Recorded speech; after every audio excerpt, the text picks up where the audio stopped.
So, good morning, good afternoon, good day, and good evening. Now, I don't know what time of day it is for you, but for me, it's a good time of day. We're back. It's another day, another dollar,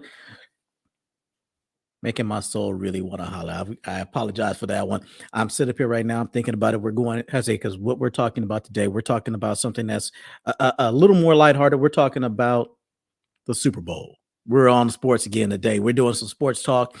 And I guess, as always, I need to make sure I lean directly into it and talk about what my, I have to give that disclaimer so I can talk about some issues that I might have with sports. But altogether, I actually do enjoy sports.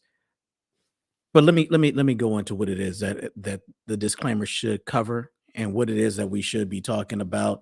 We are talking about Super Bowl LA. Yes, I corrected the name. You can thank me later. I say just look at it as a slash or forward slash. What is that? Forward or backslash? And then the last as opposed to the Roman numeral. So just look at it as L/A. And that's what we're dealing with. SoCom Stadium.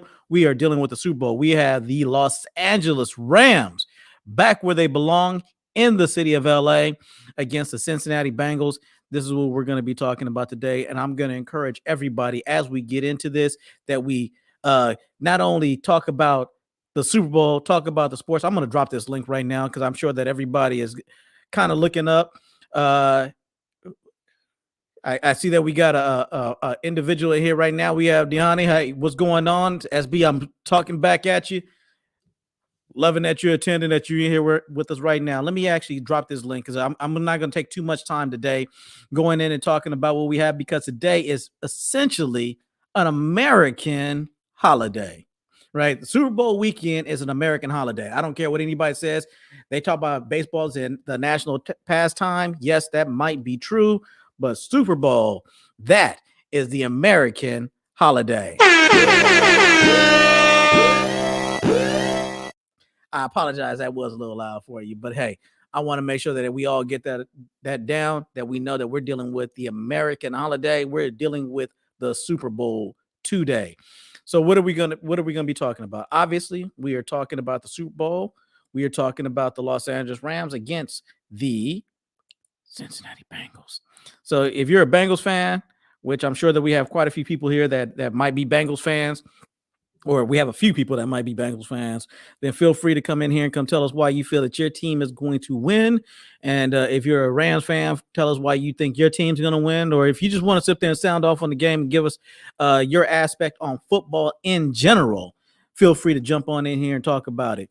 I dropped the link. The link is there in the description. If you want to come on up, jump in the back room. We can take 10 at a time. We can rotate them through. We can make sure that we get everybody here so their opinions on the Super Bowl is heard.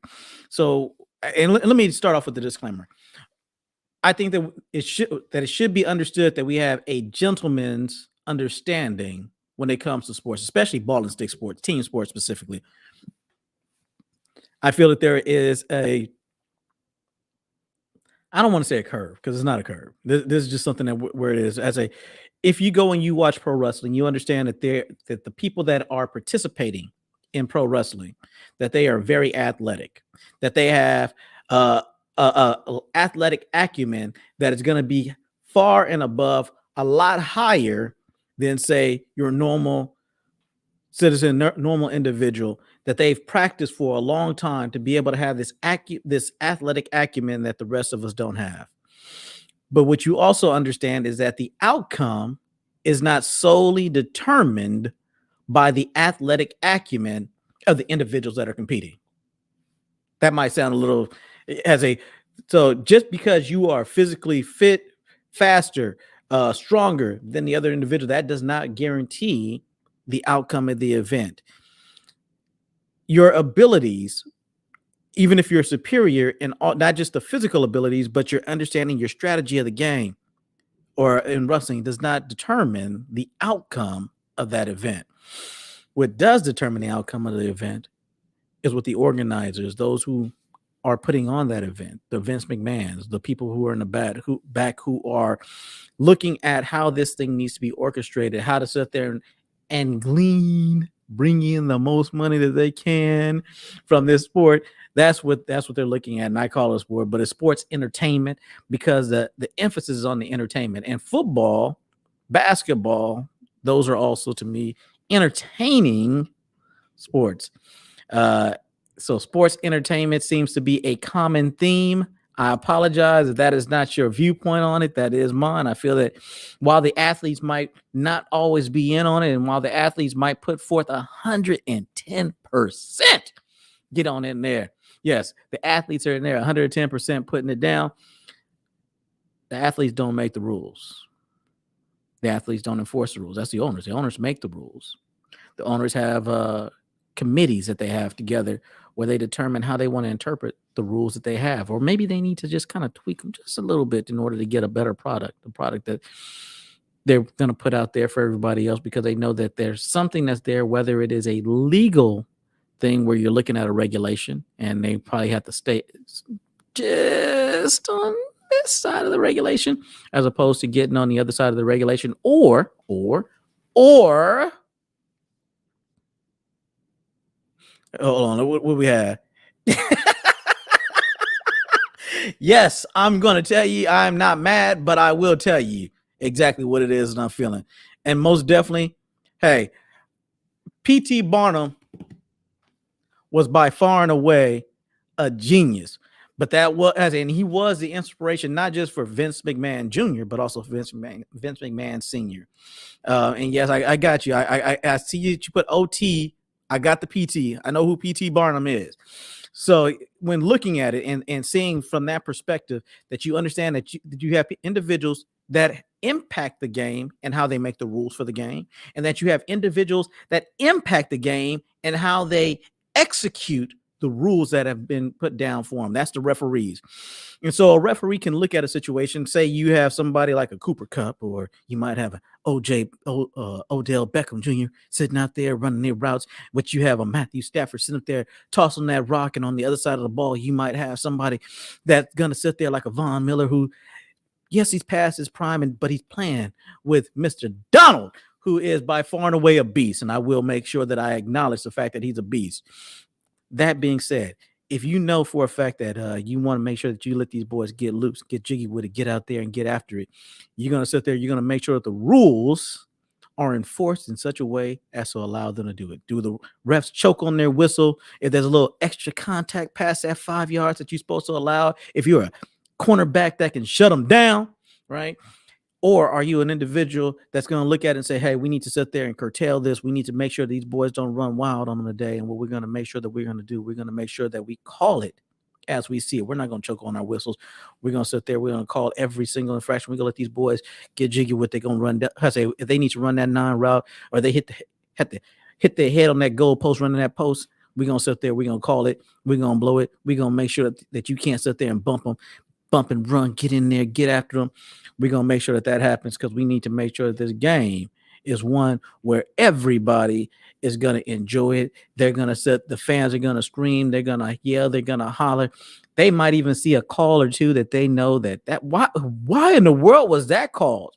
And you know what? They're still going to bring their money, and they're still going to pay for it. And because they can still argue about how it is that their team probably got robbed, how it is that their team possibly, maybe, I don't know, just possibly, how it is their team sat there and got the short end of the stick, because it still makes it entertaining. It still means that you're going to pay for it, and it still means that you're going to be in there with it.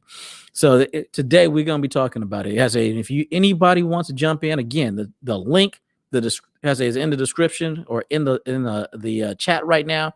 If you want to come on up, if you want to share your thoughts, if you want to talk about how you're seeing the Super Bowl, how you're seeing your opinion on who you think is going to win, why you think they're going to win, what it is about it that you think is going to do it for them. For me, I think the better storyline at this point, because, and I could be wrong because I've gone over it in my head. There's 2 storylines that I think that could happen here. One of them is that we are dealing with Super Bowl LA, and yes, I am going to.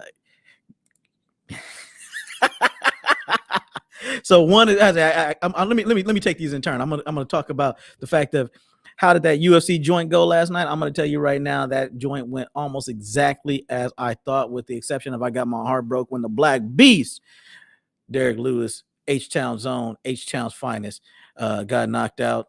Has a much props to you, Black Beast. I like how you went on your shield, and I like the fact that you did what you were supposed to do and you went in there the way you did it and you put it down regardless. No love lost for you. Still appreciate you, my brother. I love how you did it. Israel Adesanya, again, one that I wasn't expecting it to go the distance. I thought he was going to knock him out in more emphatic and a quicker fashion than what he did the first time, and it actually went to decision. But I digress. Let's talk about the NFL. I say built-in excuses. Yes, they have built-in excuses. Both sides have built-in excuses. I agree with you. From the son of the sun, let's get you on up right now. Instead of me sitting down talking about it, let's see what son of the sun has to talk about right now. We're gonna jump on in here. One more time. Here we go. Son of the sun, Westradamus in the building. Westradamus can you hear me right now? Are you there for us? Oh yeah, I'm here. I'm just I'm heartbroken, man. I'm heartbroken. I'm with you. If you're talking about last night's event, I am with you on the heartbroken. I'm trying to move in, keep my energy up for today's national holiday, Super Bowl LA. It's L/A/A is what it should look like. That's what you need to sit there and just make it cut on. But yeah, I'm with you on the heartbroken on Derek Lewis, Black Beast losing last night. That did hurt. I'll be honest with you. I felt that one genuinely. Well, I think like Houston is actually like his kryptonite. You know, he had two fights in Houston. He has lost them both times, but every time he goes elsewhere, he does well. So I think he needs to feel more uncomfortable whenever he does fight. I don't know if it's uncomfortable, but I know that being home seems like it's not the best place for him. So I love him here. I would love to see him fight here regularly, but at the same time, his high profile fights, I'd rather them not be here in Houston. I would rather the fights that he has that are going to be for all the marbles, all the chips, putting it all in, chips to the middle of the table. I hope that those in the future for him are not here. I think the pressure, I don't know if it's the pressure. I don't know what it is. I know the last time he said it was the pressure and there were some things on the back end.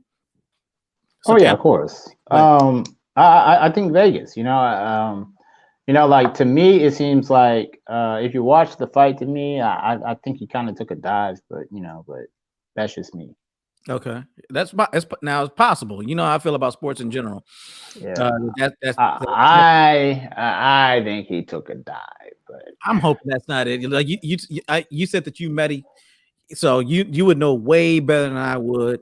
I only met him once. Like I'm not like his personal friend or anything like that. I just met him once, just in passing. Just had like a couple, just a minute or two conversation. Just not like, hey, I was pretty much riding him, pretty much, But hey, Black Beast, hey man, hey, how's it feel to be in UFC? It's like, yeah. It's like, what you doing here? Buffalo Wild Wings. Oh man, give me something to eat. I'm trying to get me a sponsorship deal over here. I hear that. That's all it is. Like, hey man, gotta go. Got my order. And that day he walked off. So, we're nothing big. That's what I say, because you said he seemed genuine. So if oh yeah, very genuine guy. Yeah, so if he's a genuine guy, somebody who how's the expression it goes, they are what they say they are. I'm hoping that if he's that, I'm hoping that he wouldn't be susceptible to taking a dive. Oh, everybody is acceptable because you have to understand you're getting paid. Okay, and then after that, UFC has undisclosed fighter bonuses and things like that. So like come on, just like in boxing, like with with the Jake Paul fight, I didn't like one of his didn't come out like one of his people that he went against stipulated that he wouldn't lose and things like that. So you just don't know what's in like the deal, what's in the back of the deal, what's being said behind the scenes, who they want to win, who they don't want to win, and things like that. So it's the fight game, just like boxing. People get paid to take dives in boxing. Remember back in the 80s, in the late 80s, they're talking about Mike Tyson, like, where most of his fight fixed and things like that. So same with Lennox Lewis. he had a little thing where say, hey, was his fights fixed? So um, even Evander Holyfield, it's like, hey, did they have him pass a random drug test? Because he came up from cruiserweight. So so to me, I think something happened. Because he was getting on him, and then because you're a professional, you know how to make it look like Yeah, but getting your lights turned out when you watch him. I watched his eyes roll. I was like, ugh. They were trading shots, but and probably put himself in a position. I can say that, but when I watched him go down, I was like, that's definitely went down. But whether or not he put himself in that position or not, now that's questionable. I want to sit there. I want to pivot real fast back since we're talking ball today. I want one of the things that's been brought up here right now is black coaches. And we had this whole deal going on right now about black coaches in the NFL. And I wanted to play something. If you give me one hot second, I want to play this for you. And this is actually I'm not a big fan of the two people that are talking, but they have on a person I kind of am a fan of, and that's Shannon Sharpe. And I want to sit there and I want to play this little clip and what he talks about in regards to black coaches, and the fact that right now we're in the middle of this whole deal with black coaches and looking at the NFL. And granted, there's no black coaches right now in the Super Bowl, but this is something that's still a newsworthy story and something that's still going on and ongoing during this time of the Super Bowl. So let me play this clip for you real fast. Dealing with black coaches. So give me 1 minute. I'm gonna share my screen with you. Let me pull this up for the screen that I want to share, and I'm going to get everybody's input on it who was it, Dhani, who mentioned the black coaches. So let's see, am I on the right one?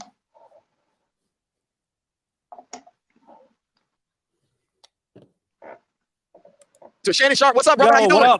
What's going on, Detroit? What it is, man? Can you guys hear that? Joining us, brother. We know you got a busy schedule, so we appreciate Go it. fast. You saw the Houston Texans hire Lovie Smith. Let me slow that down. I apologize. I have a bad habit of liking to listen to things fast. But this is the odd couple, Chris Broussard and Rob Parker. They're going to be talking to Shannon Sharpe, and I find it interesting on what he's going to point out in regards to not just the fact that there is a lack of black coaches, but the fact that the black coaches that they do have and how they're treated. And I find this interesting, but I just want to sit there and listen to what they're talking about. We're happy to see another African-American coach, obviously, but it just feels like they're going to put Josh McCown on the staff. Obviously, Lovey's now is his third time around the block. Does this feel like just that they're in a couple years he'll be fired and McCown will take over? They wanted to hire Josh McCown so bad, but the NFL said, ain't no way we're going to allow you to hire a high school coach that doesn't call plays for his son's team, and with all these qualified candidates, NFL, black, white, Latino, whatever the case may be. And then somehow, hold on, why Lovie Smith can't lay his own staff? How does Josh McCown get put on Lovie Smith's staff? This guy went to the Super Bowl and they make him take Josh McCown? Of course, because here's the thing though, Rob, we got to get him some coaching experience. So now if he's on the staff, we can say, okay, he's qualified to be a head coach. Whereas before, because we had never seen a guy become an NFL head coach coaching high school football. Now maybe they take one and they put him on the staff. He's an assistant. Maybe he's a position coach. But to be a head coach with no experience, nah, we've never seen that. So we see what they're doing. This is what they do in Houston. We saw it before with Romeo Crennel. When Bill O'Brien demoted Romeo Crennel from defensive coordinator, put the linebacker coach, which was Mike Vrabel, because it would look better if he were to audition for a head coaching job being the DC. Okay, he becomes DC, gets the job at Tennessee. They re-promote Romeo Crennel once he leaves, and he becomes defensive coordinator again. So I'm not surprised these are the antics that they use at Houston. Hey, Shannon, I wrote a column, and Chris and I have talked about it too. And Tiki Barber, I don't know, I'm sure you've seen his comments where he was defending the Mara family and their history or whatever. And I look at this, Shannon, and say, this is part of the problem, because every time that, some of these white owners get caught up or whatever, these guys come running out to save the day and say, oh no, the Maras are great people, they treat me right, and what are you talking about? The Giants have had 5 assistant black coaches in 97 years, and that's what we're talking about. And I even said that Tony Dungy did it too with John Gruden, where he apologized basically for him, saying, hey, let's just. Why doesn't every home in the U.S. have solar panels? The number one reason is not about sunlight. Give me a moment weather. here. Here we go. Just move on, and then somebody did it with Bob McNair. Am I right? Bob McNair said the inmates are running. Yes, but see, that's what they do. You got to find someone with a pristine, a number with a good image, and have him. And they go support it. So look, this is what I tell guys, Chris, Rob. We've all been around other professional athletes and entertainers.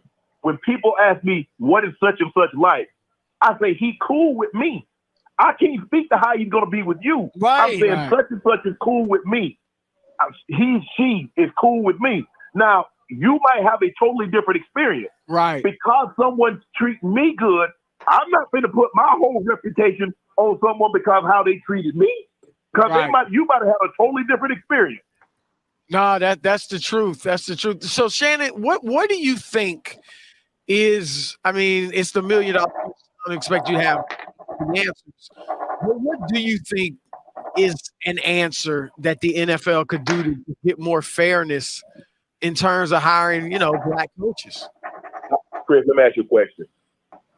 Who are you going to allow to come in your house and tell your wife what to cook in your kitchen? No, I hear you. What NFL owner that paid $1 billion, $2 billion, $3, $4 billion for a franchise is going to allow someone that's outside to tell them who they should hire? Right. It's just not going to work. You're going to have to you're going to hopefully see, the thing is with the NFL, and I might get in trouble for saying this, but I think the NFL is more concerned about looking racist as opposed to being, because if the mere mention, they see the practices, what's going on, they know what's going on. Right. But I don't know how, and I believe Roger Goodell wants to have a more inclusive.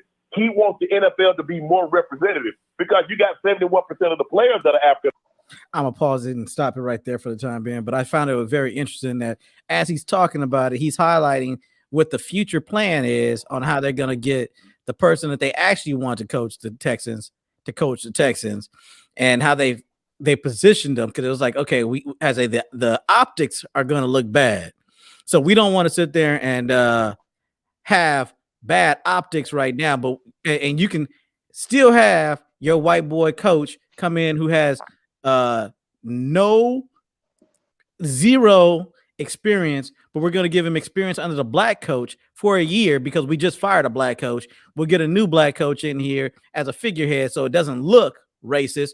And now after we get the new black coach in here so it doesn't look racist, we're going to make sure that we get our white boy, our pristine white boy, and then we're going to have our apologists, as they mentioned, Tiki Barber being the apologist, who's going to come in there and be the good, he's going to be the good nigga, coming on in there and make sure that he tells them exactly what it is that he needs you to cover for him, to say that, hey, these people are good people. You need to sit there and as he's tap dancing for this owner or that owner, on how it is that they're going to go about doing it, to say that, hey, owner show has treated me right. He sure is gonna treat you right. We can't sit there and say anything bad about them because they treated me right. We got our rights. So yeah. So at this point, I like how Shannon, he actually outlined not only as what DeHoney stated here a moment ago on they don't want nobody to tell them what to do.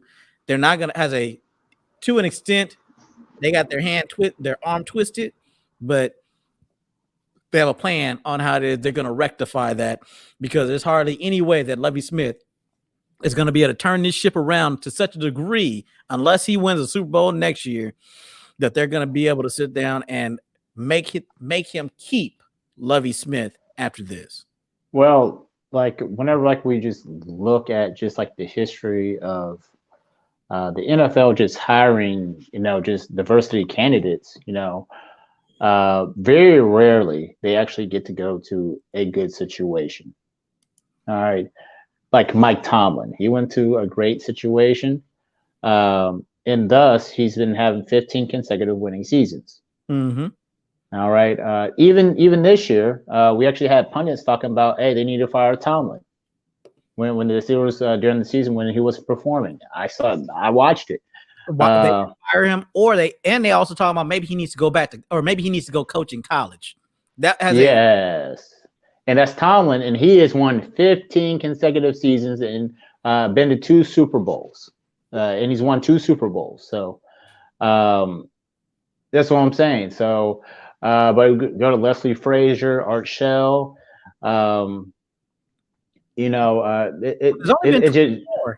Just no. There's just so many. Even David Coley, we already know that he really didn't have a chance or anything like that. So just the circumstances of them just being hired is always in a crap situation. The only other one is probably Tony Dungy. He's actually got a good situation going on. But did he not make the Bucks what they were? And at that they fired him, and then the next season they go win the Super Bowl. So better storyline. Yeah, but that's what I'm saying. So just to be fair, just like them personally, they're not being put in a position to win. We always get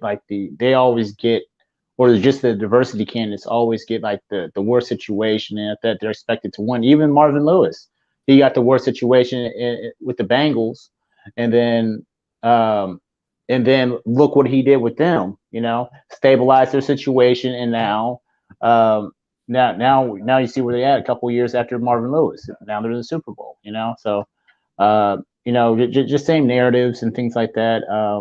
But just to touch on. I know I'm rambling, but just touch on just solutions and things like that. You have to understand that these owners, they're a byproduct of their era. I'm not saying like, oh, this is what they need to do, but you have to understand they're in the entertainment industry. So therefore they just have social pressures, because that's what entertainment is. Mm-hmm. Everybody caves into their social pressures because they want to keep the money coming. But at the end of the day, they're billionaires, and they're going to do what they're going to do, and in order to rectify the situation, NFL needs to go to expansion, and then when they do expand, because, Texas, hey, we can take another team, hey, put somebody in Austin or San Antonio, right? There it is. Don't you think, give another franchise to St. Louis, and then after that you can probably stick another team, probably in Denver or wherever, or hey, put one back in Oakland or something like that. I'm just saying, just like, hey, just expand it out to 3, and then make sure that the owners of here are actually are diversity candidates here.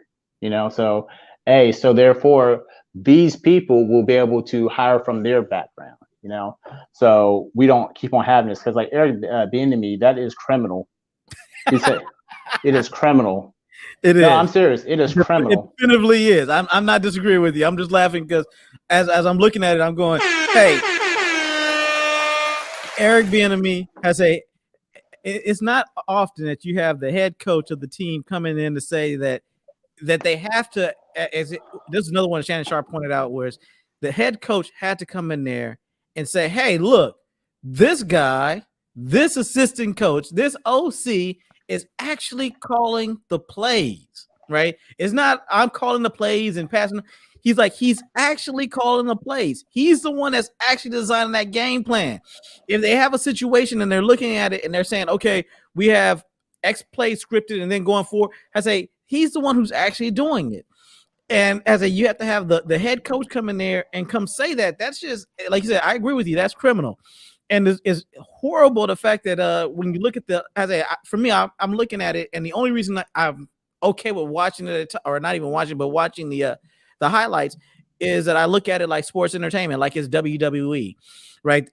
I understand that there is a level to this game wherein it's scripted, and it's not necessarily the talent of the players or the head coach and his ability to actually coach the team. That's always going to be what makes it so that the one side or the other is going to come out on top or victorious. That there's a lot of situations in there when you're looking at it. Excuse me, I apologize for that. When you're looking at it, the owners make the rules, and the refs, they enforce the rules however they see fit. So if you're a receiver that needs to get off like a Cooper Kupp or Odell Beckham Jr. today, they're going to make sure that they honor that 5-yard bump and run so that you can't get in their face and really challenge them you can challenge them at the line to an extent, but they're going to make sure that after that 5, they're not. I highly doubt today, unless they don't want that's to me going to be an indicator for me on whether or not the Rams are supposed to win or not. On whether I think it is. I apologize for cutting you off. I believe it's a conspiracy. All right, because remember Tampa Bay, they're playing at Tampa Bay last year, right? Only the second time in history. All right, now we're talking about LA now. LA is playing at home now. And you already know they need to have because they have the record low with attendance and things like that. So, things are trending that way. And then also they need to start crowning a new Brady, So that's what I'm looking at, Joe Burrow. Because you have to understand, just like the NBA, just like WWE, just like the NFL, right now, like the game is the draw, right? But now they're seeing record low attendance and ratings and things like that. Not record low, but lower attendance and lower ratings and things like that. And now they need to start popping the ratings. So therefore, now they need to have a star to drive that product. No longer is going to be Tom Brady in the Peyton Manning era. Now they're looking to crown a new king in the NFL, and they don't want to crown Patrick Mahomes yet, so they want to crown somebody else. So that's what I'm saying. So we'll be the new king crowned with Joe Burrow, and he can be like that new Aaron Rodgers type character, or the narrative will be Matthew Stafford finally got a team. I think it's good for me. I'm thinking it's going to be Matthew Stafford, and I'm not going to sit there and ignore you on the question that you're asking, Dhani, about the Bill Belichick. I do believe that he accidentally sent it. I think that he does have a relationship with Brian Flores as well as the other Brian. They're in New York now. Brian Daboll. Brian Daboll, as I think, very smart guy. Very smart guy. Yes, I think he has a relationship with both of them. So I don't think he sit there. I don't think he was trying to torpedo Brian Daboll. I think he actually made a mistake. I think he just has a relationship with both of them. He has two Bryans, one black, one white. Both of them coached up under him. Both of them are his prodigy, so to speak. And I think that was a legitimate screw up on his part. I could be wrong. I'm open to being wrong on it. But I think that was a screw up on Bill Belichick's part. He's been in the league long enough. He has enough clout in the league. He knows how everything works. He knows where the skeletons are buried. I think that he just, he's so ingrained and ingratiated within that system. I highly doubt that he would sit there and cut his nose off to spite his face. Now, maybe he might retire next year, and that was his whole plan. He's going out with a bang. He's going to make sure that his boys get done right and probably do something towards. I don't know. I don't see him as being that type of individual. I could be wrong. I could definitely be wrong. Bill Belichick might be a closet militant, a closet ally like the black people and black coaches have not seen before in the NFL. I doubt it. I could be wrong. But we'll see. As a time will tell, we'll see, because I don't know. I don't know if because that's kind of a bridge too far to go. You burn now when you're salting the earth behind you when you do it. Brian Flores is never getting hired in the NFL again. Kind of like Colin Kaepernick. I disagree. You disagree? Okay, well, tell me why you disagree. I disagree. Go ahead.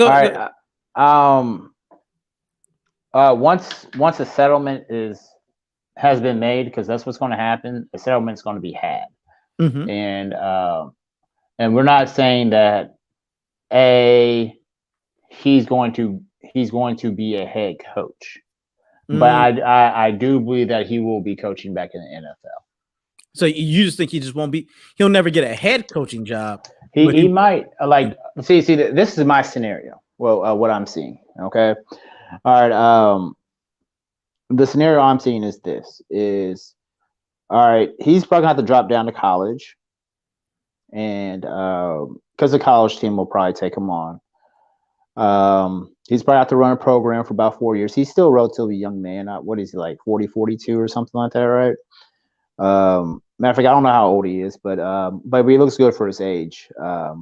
But the scenario is he has to drop down to college, coach there for about 4 or 5 years. And then after that, somebody's going to hire him on the staff. It's not like he's not a bad head coach. He's a very good head coach, He's a very good coach. Matter of fact, Bill Belichick, like with all his assistants, that's the reason why he knew that Brian Dable got hired is, they always ask Bill for a reference, and he always gives a heck of a reference, So that's the reason why he knew that Coach Dable, which is very capable coach, with Josh Allen up there in Buffalo, which reason why Eric Bieniemy, him not being hired for a head coach position is such a criminal act right now. Top 5 offense for the past 5 years, but Dable, he finally got one with Josh Allen this year. And he also has a history of Andy Reid. That's the thing for me. The part of it is also, I apologize for cutting you off, but part of it also is he has the pedigree. So Romeo Crennel and all these people that came up under Bill Belichick, that was part of how it is they got hired and how it is they got placed wherever it is they got placed. But now it is that here you have a capable coach who has the pedigree of an Andy Reid, should be rubber stamped just like a Bill Belichick. But I apologize for cutting you off, but that was where I was. No, go ahead. Yeah, go ahead.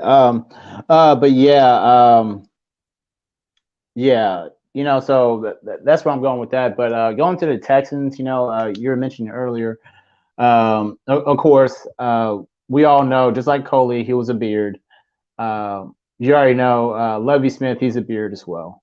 And don't get me wrong, I love Lovie Smith. He's a great coach of the Bears. He actually made it to the Super Bowl with Rex Grossman as quarterback. Nobody ever gives him enough kudos for that. Just with a dominant defense. And then after that, went to Tampa Bay. That didn't work out. And then after that, went to University of Illinois as well. And then after that, he ended up over here with the defensive coordinator. But one person that doesn't get talked about enough is Pep Hamilton.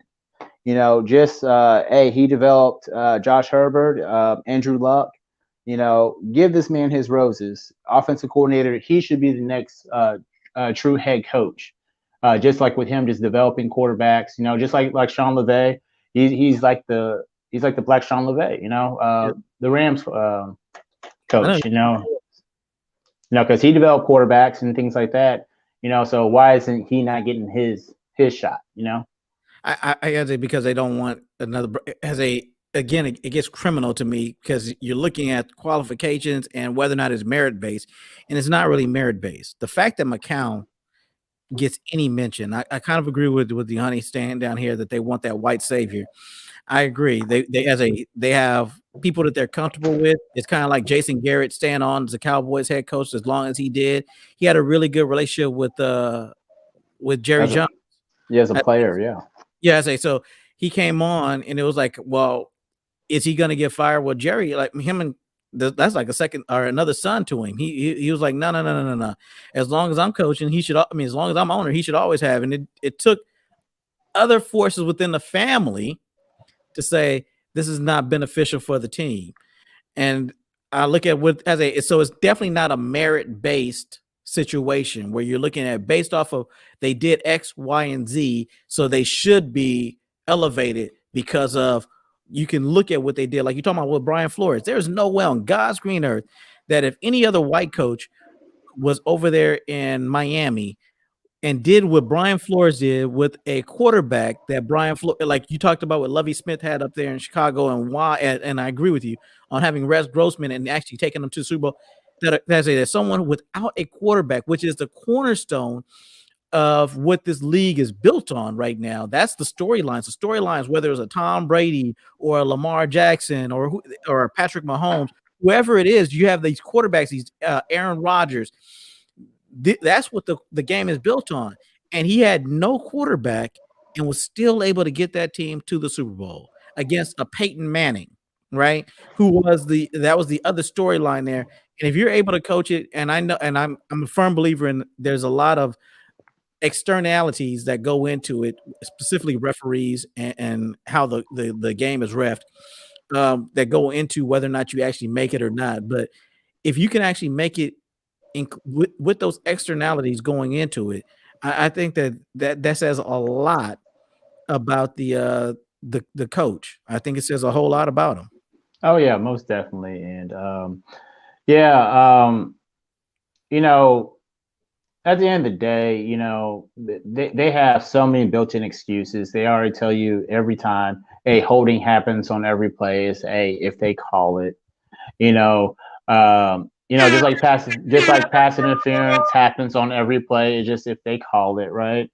It's like, hey, what they do, and you pretty much know how it's going to be officiated by the officiating that they actually have there. Say, hey, does this person let the corners play hard press, or he likes when the corners play a little bit more zone. The players know. The players are like, as soon as they see who's officiating, they know what they can and cannot do. And then that's how they form their game plan. And then on top of that, each team already knows like what plays that they're actually going to run. Mm-hmm. So it's not nothing revolutionary. Now everybody knows what everybody's going to do. It's just what it comes down to is what does Vegas call? So what does Vegas call? So whatever Vegas is calling. And then that's pretty much, it's probably going to tip who's going to win. And then after that, they're going to try to make sure that they actually get it in within the spread.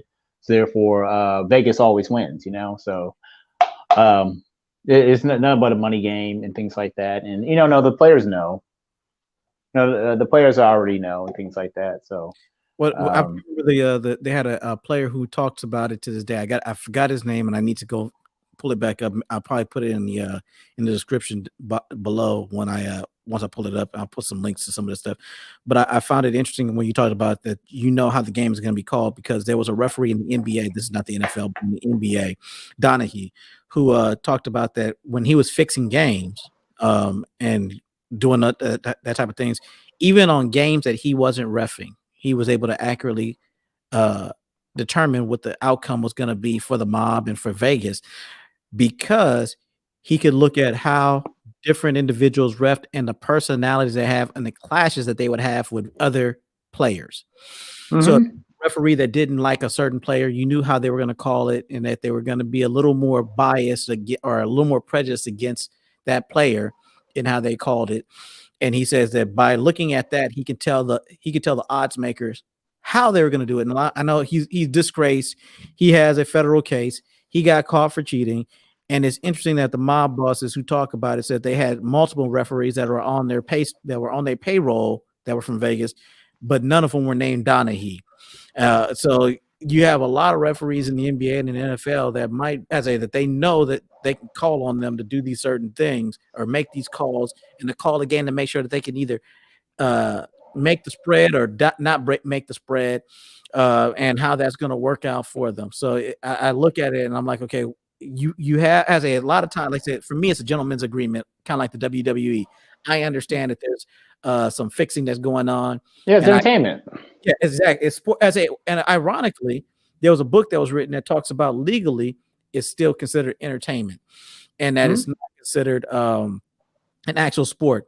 And I should have pulled that up because I like to bring my receipts whenever I make a statement along those lines. I should have bought I should have pulled that up ahead of time. But they talked about the fact that, legally is considered entertainment, and from a legal standpoint, they can't be sued or sued out the building for it because legally it's entertainment, and it's goes par for the course that this is something that they know that is definitively entertainment, and you can't sue them for it because legally it is entertainment. And that's the reason why, like, I always say that, like, when it comes down to like choosing your leaders in your prospective groups in your prospective groups, like, do not choose entertainers because of you don't know what's in their contract that stops them from bad mouthing certain things. Like, hey, if you get like an NFL retirement, hey, you've been three years in here, okay, since you're drawing this retirement, you cannot go out there and start bad mouthing. Just like with the NBA. Yeah, because I'm thinking it could be a situation where someone might have had an injury and it's like, okay, we're going to take care of you. You're going to go out on top or whatever. And we're going to make sure just keep if you throw this game this time, we got you on the next season, right? Next season, we got you and you're planning on leaving anyway. We'll make sure that you go out on top. And it's a gentleman's agreement made backstage, or not backstage, but, behind closed doors. This is what you just need to do. We're going to make sure that we take care of you. And like I said, I'm looking at the storylines right now. The storylines right now, you have LA playing in LA, so they come back from St. Louis to play in LA. New stadium's just been built. A lot of money put into it. Second time ever in NFL history that you have a home team playing in their own stadium for the Super Bowl. I say it'll probably be the second time that they ever make it. And then on the other side, second consecutive year too. That has happened to you. I apologize for because you have a lot of the stars aligning. You have Aaron Donald, you have Von Miller, you have Cooper Kupp. I say white boy extraordinaire. They haven't had a quarterback having this good of a season ever. This is the first time and there's a white boy who did it playing out of the slot. Then you have Matt Stafford, the redemption story coming from Detroit on over to LA.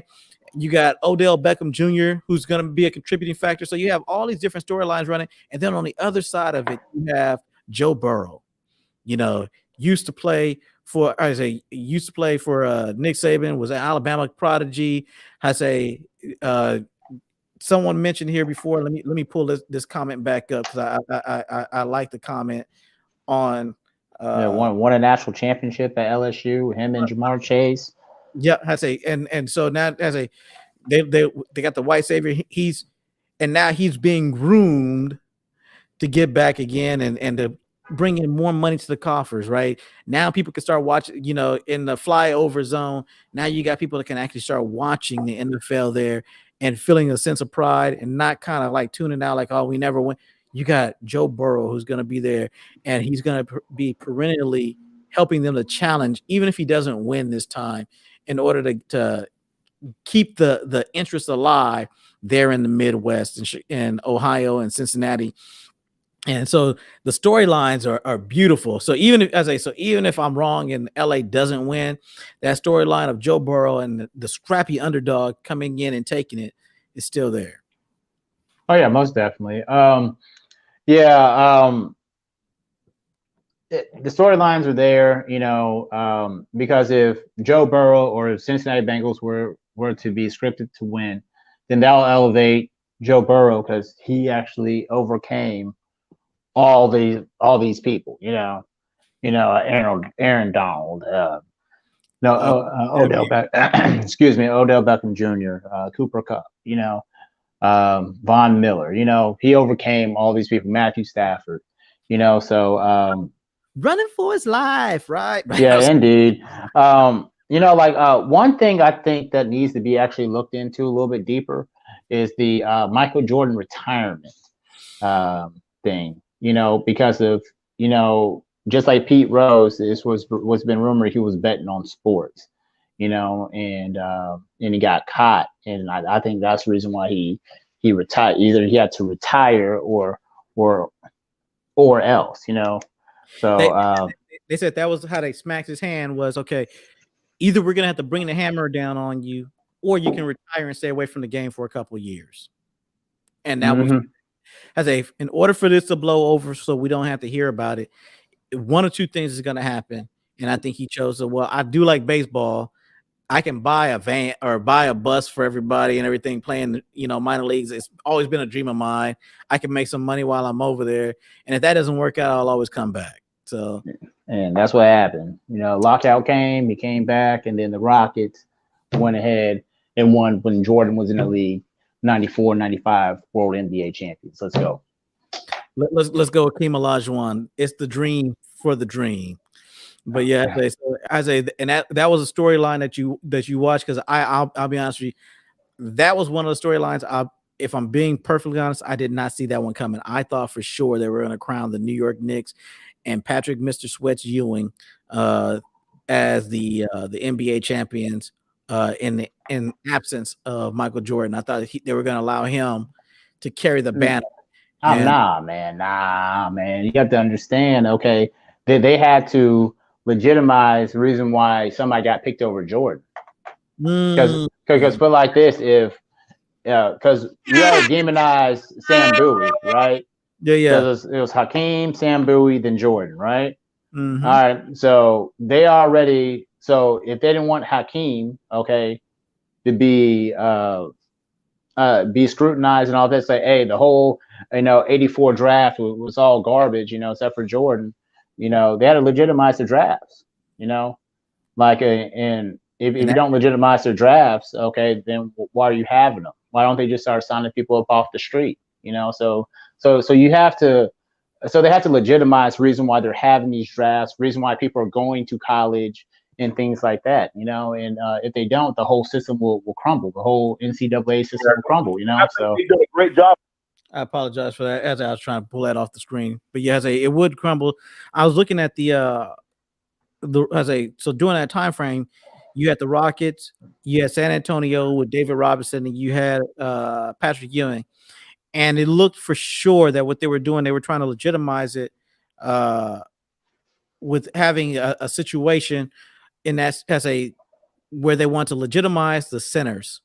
It had been as a basketball up until that point has been a big man's game with centers, and Michael Jordan and Magic Johnson before him and Larry Bird before him kind of took it away from the Bill Russells and the Wilt Chamberlains, who was the anchor point for the game.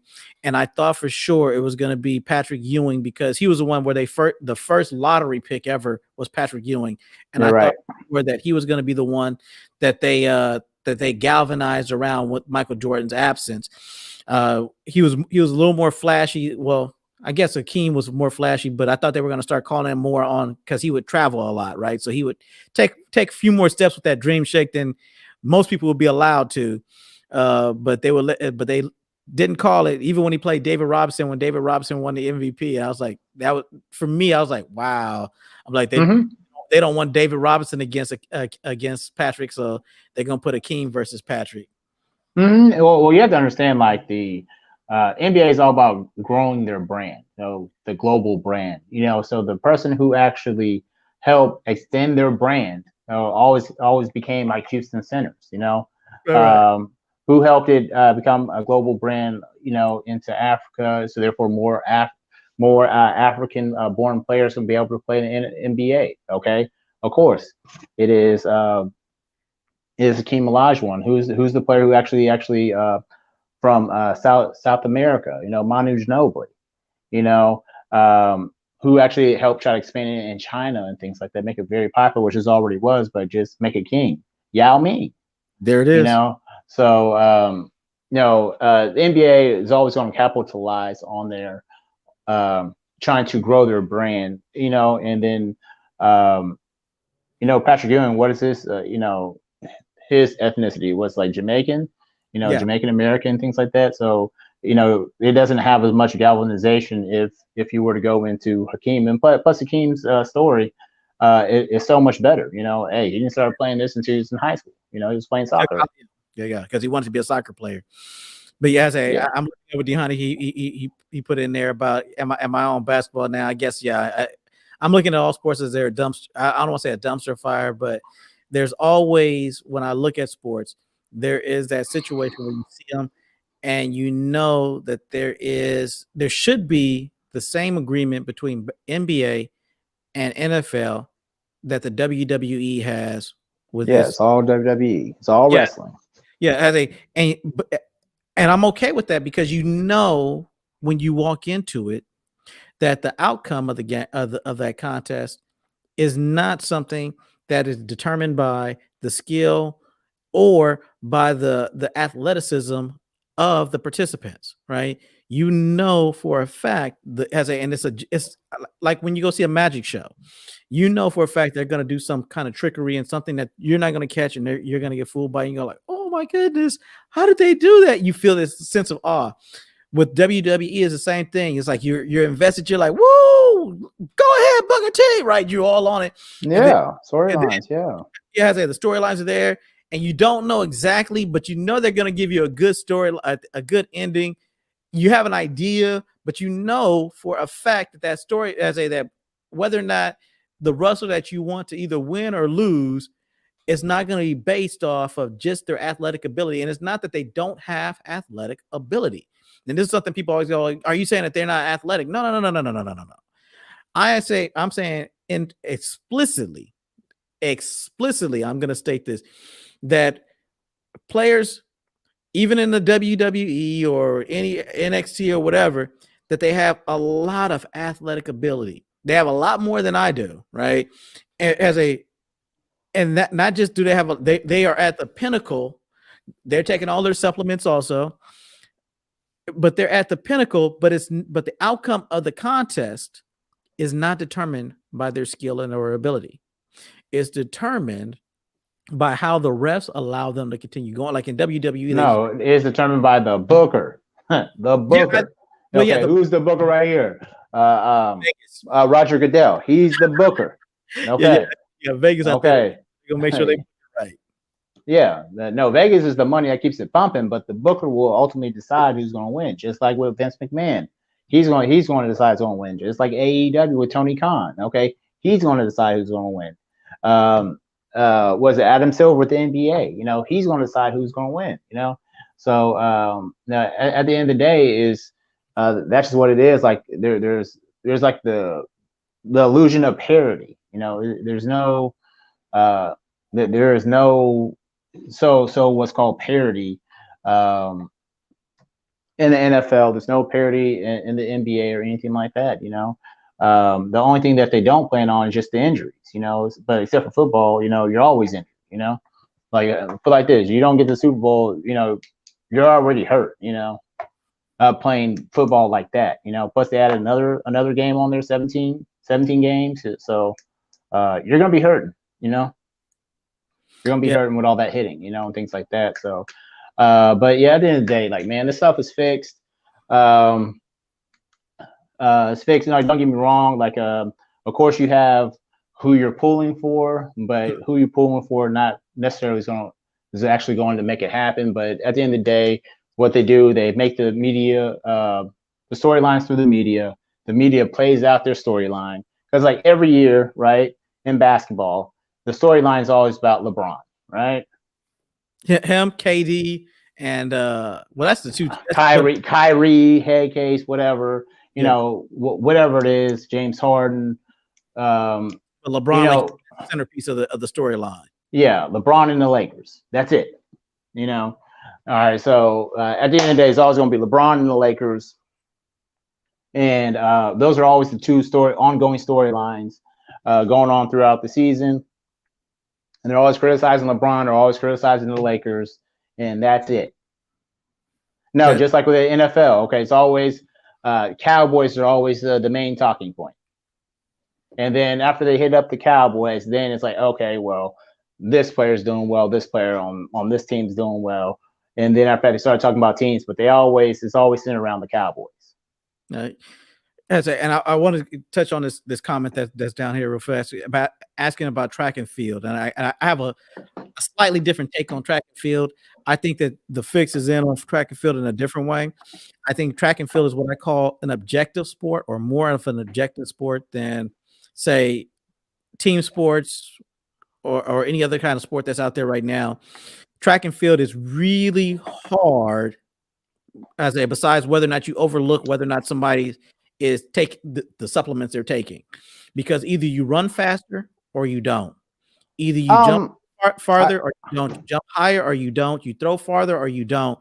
And in that scenario, like I go back to the '88 Olympics, and you had Ben Johnson who was taking his supplements, and Carl Lewis was the American. He was also taking his supplements. When you go back and you look at the storyline, oh yeah, of course, yeah.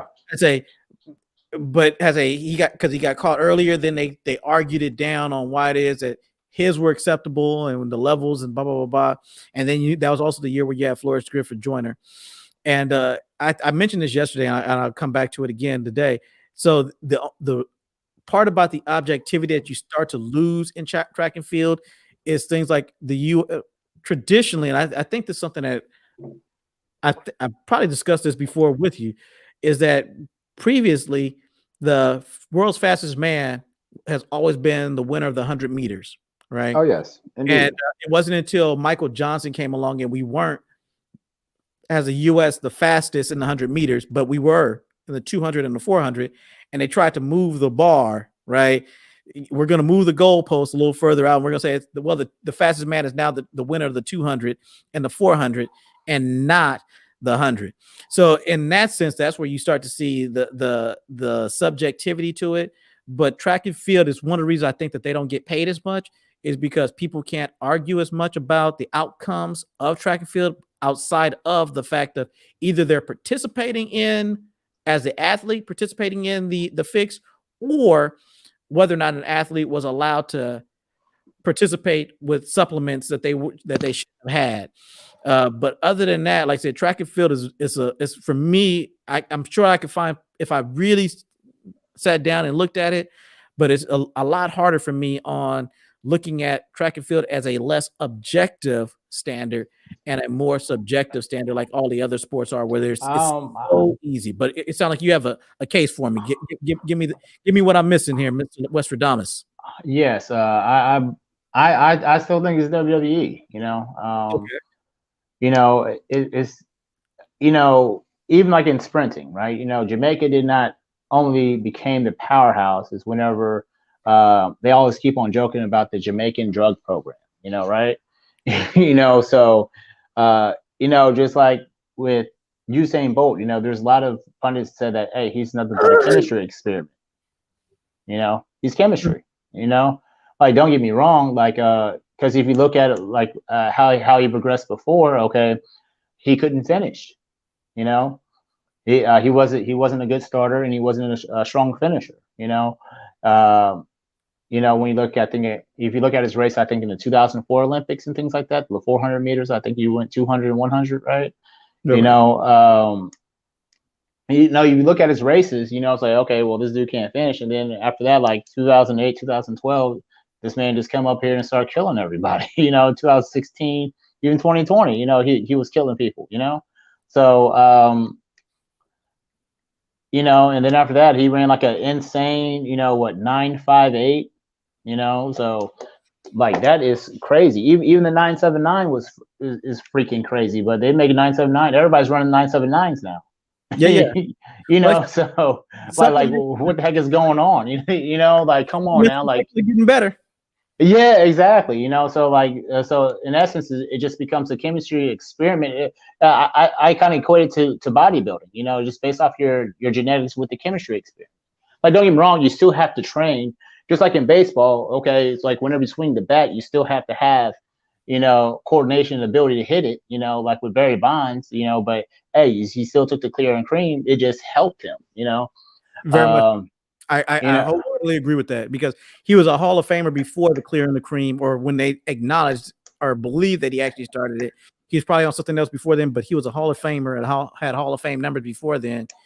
And now they're trying to hold that against him. And he had pitchers that he was pitching against, like Roger Clemens, who was also cheating. that you can look at and you get like, okay, during that whole era, everybody was on it. Why are we looking at it as if everybody is on it? You'd have to disqualify that whole time frame. You'd have to put asterisks next to every record that was set during that time frame if you're gonna do that. Yeah, and let you know, like going back to track and field, that question, what was it? I was watching like this documentary. I forgot the name of the documentary, but it was about a guy like testing, see where it's testing now, because they kept on holding like the samples from athletes from back in the 80s and 90s and all that good stuff, and they tested everybody's sample back in the 80s. They said everybody came popped hot, So, Are you talking about? know, Well, because he was talking about, because I know that he alluded to it, and then because he was doing the cycling thing, and he was trying to see about getting in there and competing with the Tour de France type cyclists, and he got with a Russian individual who helped the Russian teams, including the weightlifting teams, getting past WADA and the WADA, the World Anti-Doping Agency, their standards that they had and how they did it with their labs. Sorry about that, but he was going in, he was talking about it, and he helped this guy get ready for a cycling event, and he talked about how they did it with the Olympics and how they did it with this one and that one, and all the different things that you do. He said, "Oh, everybody will pop, everybody," and there was this whole and it was interesting to me, like we talking about your ability. So even with him taking all of these different steroids, or I'm sorry, all these different supplements, I did not censor myself there, but all these different supplements that they were taking, he was not his level with him on his supplements and everybody else on their supplements. He still was not able to crack that top level, which said that there is, if it's I hate saying like this, a level playing field. In other words, everybody's taking the supplements. It still has a level. There's still a lot to do as far as athletic ability. If you take it out of everybody else's hands and you just say, okay, everybody can take supplements now. Yeah, I think so too. Like me personally, I say, hey man, just I just want to see how fast a human can actually run. Like just 100 meters. So I think it'll be pretty cool. It's like, hey, let whoever you want to take whatever you need to take, and I want to see how fast the fastest human can actually run. Because remember, like 10.2s used to be like the fastest thing on like in the world. Now we have high schoolers running 10.2s. But I remember seeing a high schooler run a 9 flat when I was in high school, and DeHoney could probably attest to this. Guy went to the CIFs. His name was Sherman Amos. He ran a 9.99 in high school, and he was the fastest person in that area of California. Went to what they call CIFs, and went out to Vegas. I still have the clipping, the newspaper clipping. He was clocked in as a 9.99 in high school. He was running sub 10s in high school. This was back in the early 90s. That's crazy.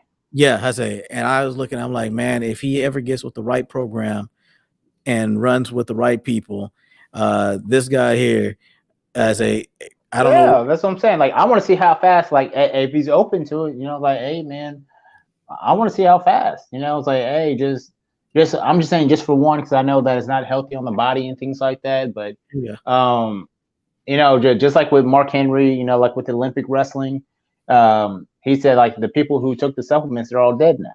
Who won the gold medal in the '96 Olympics and things like that. So, yeah, I want to see. Like, I truly want to see it.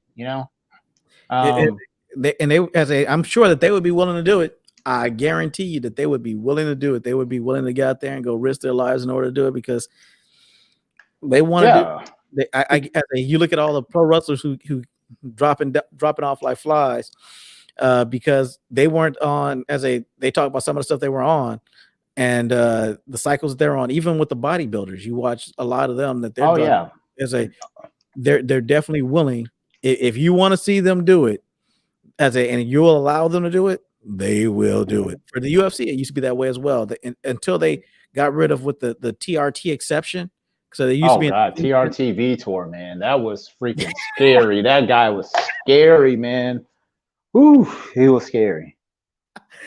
I laugh about that because Michael Bisping, he absolutely, because he lost his eye to TRT Vitor, and in my head I'm going, even if you're competing clean, let's say I believe what Bisping's saying, let's say I believe that, even if you're competing clean and you get in there, you go fight with these guys, and you know that they are not competing clean, but you feel that you can defeat them on competing clean, and you end up having a mishap, like he ended up losing his eye, and you walked in and you signed that contract. I honestly have a hard time feeling any kind of empathy for these if you didn't know when you walked in and you competed and you got hurt, that's one thing. But if you know that you have a TRT Vitor Belfort on the other side of the octagon, I'm not stepping in that, man. Yeah, I wouldn't either. But I say, but if you know, but they're built different, right? These guys, they are built different. And if you know that and you walk into it anyway, more power to you. I don't knock you for it. I actually applaud you. You know, no, I'm not applauding. I was like, don't be stupid. I'm not doing it. Yeah, I'm not doing it. I say, so if you're somebody who's like, I can do the whole, I'll get in there, I'll bang with them, and I can still win TRT Vitor or not. I'm like, more power to you, but I don't feel bad if you end up getting in there and you get hurt. I'm not gonna sit there and feel bad about you getting hurt. Because you knew what you were walking into. It's not like you didn't know what you were walking into. And I think, like, when people say, "Hey, I'm clean," does not mean that, "Hey, I'm clean," because you can easily be microdosing. You can easily, cycle yourself on the stuff and cycle yourself off this stuff, and then after that, your levels return to normal and things like that. And that's what reason I look at John Jones. Like, I think John Jones, he's the GOAT of MMA, right? I agree. But he took on TRT Vitor and beat him. All right.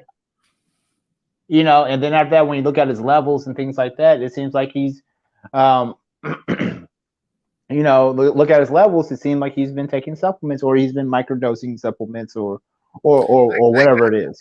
I agree with you. Excuse me. There is no thing in my head that believes that John Jones has been fighting clean this entire time. There's no, it's hard for me to believe any of these fighters, once you get to that level, if you get to that level of competition, that you are fighting quote unquote clean without microdosing, without using any kind of supplements or supplements that are on the ban list or whatever. Yeah, performance enhancing drugs, any type of performance enhancers. Hey, even if you take whatever just for healing or anything like that, because I understand, like, just like the Lion Den days, like with Ken Shamrock back in the late 90s, with Guy Metzger and all of them. Have up in Dallas, how they used to beat the crap out of each other.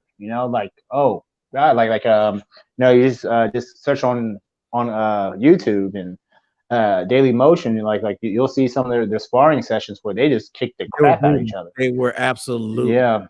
And shout out to Maurice Smith, first Black World Heavyweight UFC heavyweight champion, and Kevin Randleman as well. So shout out to both of them. But yeah, but I look at him, I'm like, I have no doubt that he has taken stuff. There is no doubt that he's been on supplements. No doubt in my head. At the same time, when I look at his levels, like you said, I remember who was that Cheating Chael Sonnen talking about, and he probably, if he ever hears this, he'll probably come after me. But he talked about the fact that he knew what he was on and what he was taking when he took on John Jones, and he knew within the first few seconds of being in there with John Jones that he didn't want no part of that. So he got lit up by John. So it's like he was on it, John is on it. And if you have a situation where both individuals, they're on their cycles and they're taking, and they have adequate what I like to call what do you call those IQ tests, that they could pass their IQ test adequately, then yeah, by all means, I say if everybody's on it, they understand what they're going through and what they're getting ready to go into. I say, and he's head and shoulders above you. He's just head and shoulders above you. It's talent, and that's just talent for it, like just like you, like anybody can, just like in bodybuilding, anybody can get on the gear, and start bodybuilding, right? But just because you get on the gear doesn't mean that you're going to be ready for Mr. Olympia, or the Arnold. You still have to have good genetics. You still have to Correct. have talent for it, you know. So just to answer your question, Dahani, talk about how you've been watching track and field. Yes, I have. Noah Lyles is is our guy. I definitely I have been, and again, like I said, for me, it's like it's just kind of hard for me to sit there and knock on it's a more objective, less subjective, because the rules in track and field is pretty much they have as a like when Linford Christie, I remember back in the day when he wasn't able to defend his title against Carl Lewis because he came out of the blocks too fast. That's probably another case where you might have a situation where somebody where the rules are set up that coming out of the blocks that they measure it, they might be at a flub on that one. That's a possibility. I don't know if they did or didn't in that situation but yeah, it's like if everybody starts at the same time or everybody gets out the blocks after the starter and everybody's running down, and then it's either you cross the finish line first or you didn't. And then looking at it from that perspective, it's either it's less on, I guess what I'm saying is there's less externalities involved in that than there is in just about any other sport. All the other sports, it's not just a cut and dry, who threw it the farthest, who jumped the highest, who jumped the furthest, who went over pole the high, who finished, who crossed the line. Say everybody starts off. It's all the other sports. There's a plethora of rules that go into it where you're not making those rules. Granted, but the other party, like I said, what I was going to say with the granted part was that the other party isn't either. But the enforcement of those rules, and there's so many different rules in track and field. They have minimized the number of rules. There's not a referee that's sitting there that's actively participating besides to tell whether or not everybody came out at the same time or not.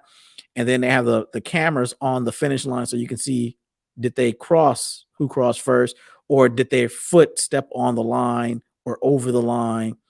And like I said, in this day and age, that's really hard. And it's not as but still, like even like with the camera angles, like how many times like you watch wrestling and things like that, and they have camera on it, and after that they line it up for them to land at the same time. Let's say it's like the Royal Rumble or something like that, or a cage match. It's like, hey, they exit and they fell down to the ground at the same time. Like anything like with these cameras, always smoke and mirrors. Like could be like if you ask me, like don't get me wrong, like it's they try to have you trust what you see with your eyes more. Like with track and field, it's like, hey, you just watch the wide angle, all 8 shot or whatever, all 10 or all 12 shot, or how many track competitors are on there. So therefore you're able to trust your eyes more, but like, at the end of the day, I still think it's, it's still all smoke and mirrors, like, hey, what makes you think that, hey, they can do a delay and switch it up, or they can do like what the Germans did during World War II, like start doing propagandizing things, like as because they're saying that, hey, they were winning Olympics, and that that's what had them say that, hey, we're the master race and things like that because we're better. And so what they did, they spin everything and said, hey, we're winning everything, So that's what I'm saying. I personally think everything's still smoke and mirrors.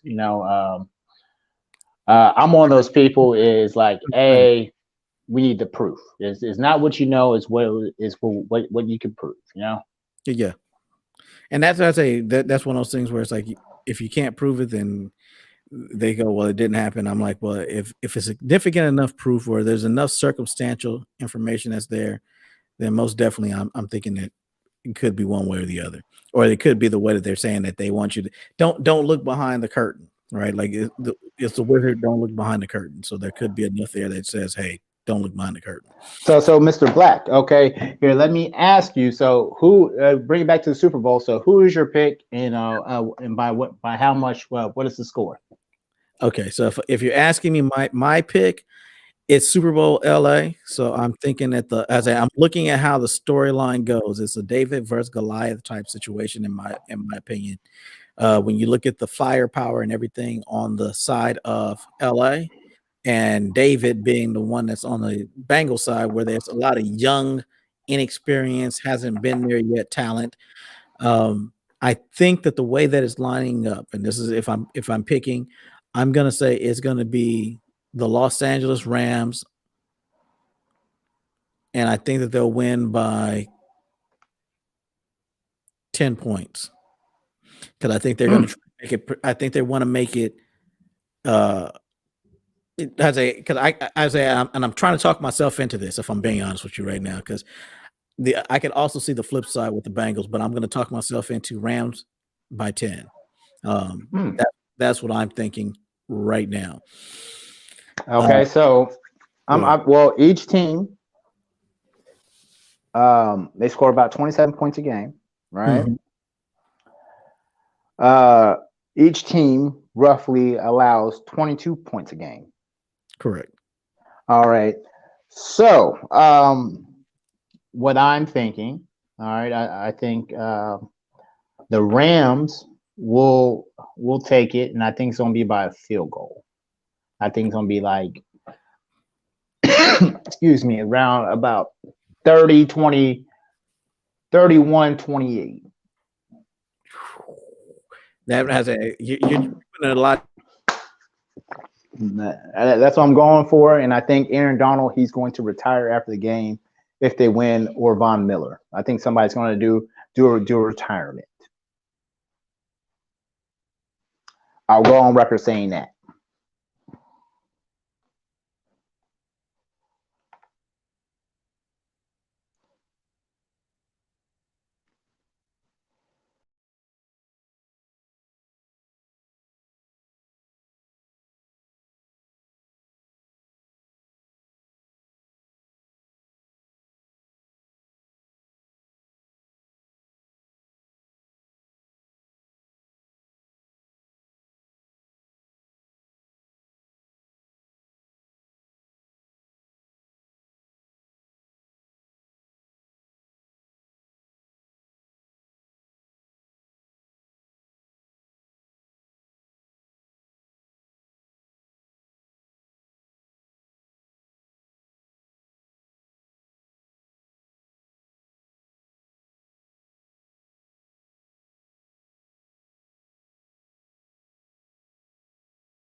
I apologize for that. It looks like I just lost connection there a moment ago, and everything went down on the broadcast.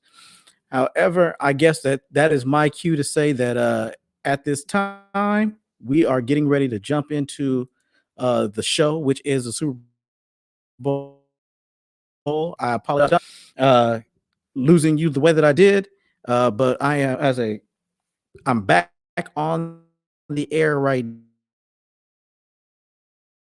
It's time be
I apologize. Evidently, I'm struggle streaming today. My internet connection looks like it is spotty.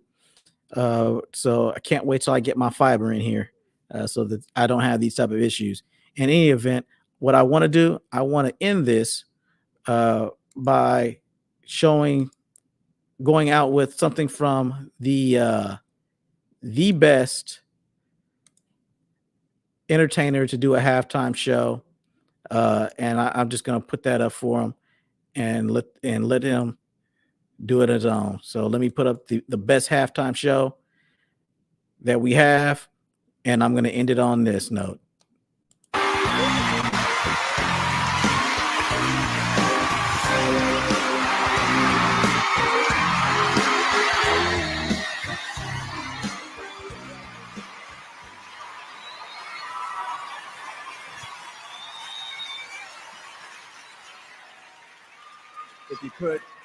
If you could we please remain standing? If you could.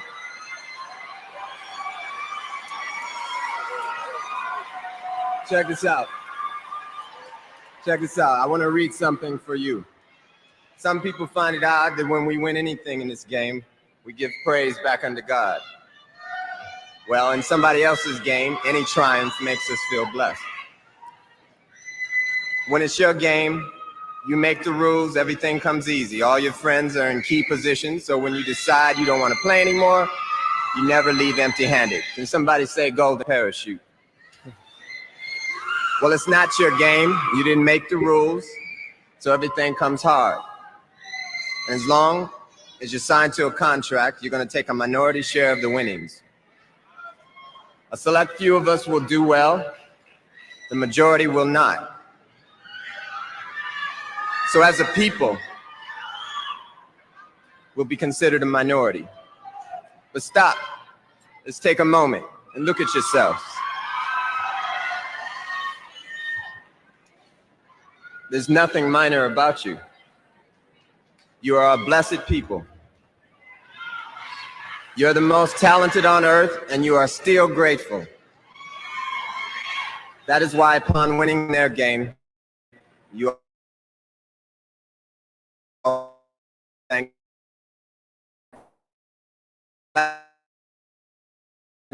one favor, people one another.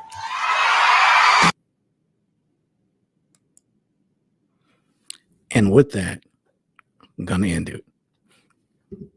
Blessings and peace to all of you guys, and may you have peace in your life always. Enjoy the game and understand it is just that.